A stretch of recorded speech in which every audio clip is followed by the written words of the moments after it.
డబ్బులు పెరిగిపోయిన జగన్కి ఎవరు అడ్డు ఆపు లేరు, నేను ఏదైనా చేయగలను అనుకుంటున్నాడు. రావణాసురుడు కూడా ఒకటే అనుకున్నాడు, నా చుట్టూ బంగారంతో కట్టిన లంక ఉంది, వజ్రాలతో వైడూర్యాలతో ఉన్న పుష్పక విమానం ఉంది, ధీరులు సూరులు మంది మార్బలం ఉన్నారు అనుకున్నాడు. నన్నేం చేయగలడు అనుకున్నాడు.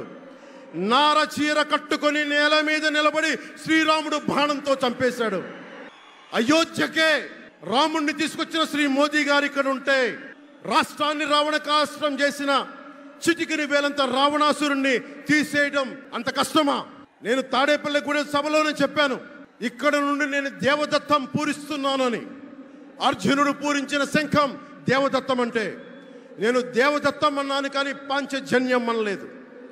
అది పూరించాల్సింది ద్వారకలో ఉన్న శ్రీకృష్ణుడే.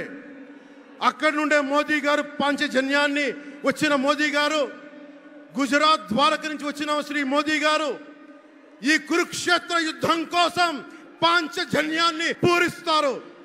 ఇక్కడ జరగబోయే ఎన్నికల కురుక్షేత్రం, ఈ యుద్ధం ఫలితం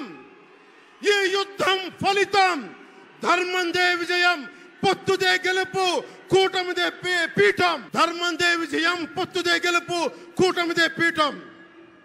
జై హింద్.